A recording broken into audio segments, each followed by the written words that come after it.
at iceonthelanding.com. There is a good chance that you know someone, hopefully it's not you yourself, who is sick right now. It seems like there are just illnesses abounding, and many times they are viral, not bacterial. So what do we do to get ourselves healthy through the holiday season and into the winter months? Lucky for us, Ed Jones is here from Nutrition World, along with Katie Kuhlman with an ounce of prevention, quite literally. So good to see you both. Good morning. Same to you. I mean, it's constantly, I get on my phone in the morning and what do I see but the trifecta, right, of RSV, flu, and some stomach COVID. bug. Yeah. And COVID. And COVID. But it's really a concern because the respiratory part seems to be what's hitting people a lot. It is, and I want to, reassure people that we should not be so fearful of germs. Germs have been around since the beginning of time, and we have a system called the complex immune system that helps to fight that. Just like the military's fighting in Ukraine or wherever a war is, that's how it works with the neutrophils and eosinophils, all the things in our immune system. And I am deeply concerned. The fear itself has paralyzed this country. And if I was the king of Chattanooga and I said tomorrow that I want all people 10 years old to 70 to run or walk a 2-mile walk this weekend, everybody would panic because most people aren't prepared. But if I gave people 3 to 6 months to do that, there wouldn't be the fear of doing it. We need to eliminate fear by preparing and boosting our immune system in order to do this. And I want to say the 4 things that destroy the immune system is sugar paralyzes it for 4 hours. If you eat sugar and you come in contact with a bug, you're going to be somewhat probably infected. If you had not eaten it, you might not. You have a barrier that stops it quickly. Secondly, people don't know this, vegetable oils, canola oil specifically, destroys the immune system. 3, lack of sleep. I have an ebook on nutritionw.com. You just type in sleep ebook. It tells you how to fix your sleep issues, nutritionw.com. And then 4th is vitamin D levels. Those are imperative, and we learned that through the past pandemic, the importance of that. And you're not going to get this information from normal media, probably, or physicians. So part of this is creating a team of people who can educate you in order to help you to build this system. So before Katie gives us her power punch of some things that you think are good for the prevention, I've heard for a long time about the sugar. And you get an eye roll. I've told my kids it, and you get an eye roll. But that's a big thing. So 4 hours, if you had a piece of pumpkin pie at Thanksgiving, no problem. But then if you came home sick, it might be because of the pumpkin pie, not just because you were in the house with somebody who may have been sick. Is that kind of what you're suggesting? Yeah, and I don't live a perfect life. I want something sweet every now and then. So just, we have to be a little more cautious around people if you're going to eat that kind of stuff. It really, in fact, we just started just this week, picked up a new product called COVID nasal spray. It has iodine in it. I spray this morning and evening to kill all the germs in my nose. It absolutely works. Okay, so just real quick, we don't have a ton of time, but you got through saying a minute ago that germs are good. They're not what we are fearing them to be.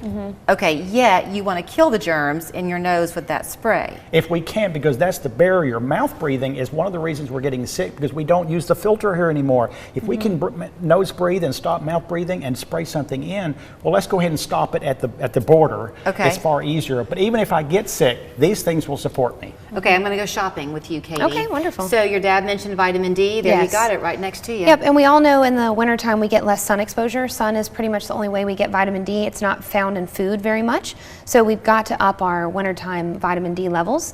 So daily use of vitamin D. This is something you do every day. Then we move over here to elderberry. Elderberry in a 2004 study was shown to lessen a cold by 4 days, because what it does is for those viruses, it actually goes in and stops the virus from replicating. So viruses are these quick little replicating things that get into our system, and they just keep turning over and replicating. And that's why we can, with a cold, we start feeling, okay, I'm getting a little sick. Oh, I'm getting sick. Well, that's replicating in there. Right, cold or flu. And so with elderberry, it goes in and actually stops that replication process. And so that is with 1 tablespoon 4 times a day. So if you were to use a liquid, that's what I'm speaking about. Okay, so would this be something that you begin to take once you feel like you've got the cold? Good question. So it's used for preventative measures and for when you feel it coming on. So I wouldn't say to take elderberry personally all year long, but I would say maybe during the wintertime season when we see a lot more colds and flus. And then especially at that very first sign that, you know, you're feeling a little rundown, low energy, a little bit of fever coming on, then you hop on this remedy of elderberry. Okay. This is actually our local one that I love. It's an unsweetened version. We have a honey version version as well, made with local honey. That's a liquid. There's pills for people, tablets that don't want to do a liquid, and then there's also gummies. So, Okay. yeah. And then down here, what is this? Yep, so this is probably our top immune formula, I would say, for having just the most comprehensive list of immune products in it. So it's got the vitamin C, the vitamin D, selenium, zinc, ginger, NAC, which is great for keeping the lungs from getting sticky, because what happens with coughs is that mucus settles in, gets sticky, and that's how we get those phlegm coughs going on. So NAC is a great preventative measure for that. So that's just an all-around good immune formula. Yeah. And then lastly, oscillococcinum. This is a homeopathic remedy. Homeopathy is used very heavily in Germany and some other countries. Actually used sometimes as a first line of medicine before they will actually put people on a true medication. Homeopathy is using tiny, tiny parts of seeds and stems and leaves and plants, and it's a somewhat complicated science that I don't want to get too much into at this moment. But what this specific remedy does, oscillococcinum, is for body aches, headache, fever, chills, and fatigue. And as it says right here, it reduces flu-like symptoms. Okay, so in the 30 seconds that we have left, let me see if I can regurgitate. If you are currently feeling sick with some of those symptoms, this could be something to take now. This is something good to take as a preventive. These you can take, the elderberry, during the cold and flu season. Probably wouldn't want to do it all the time during the year, but for now, For the cold and season, flu, right. it could be a good thing. Yep.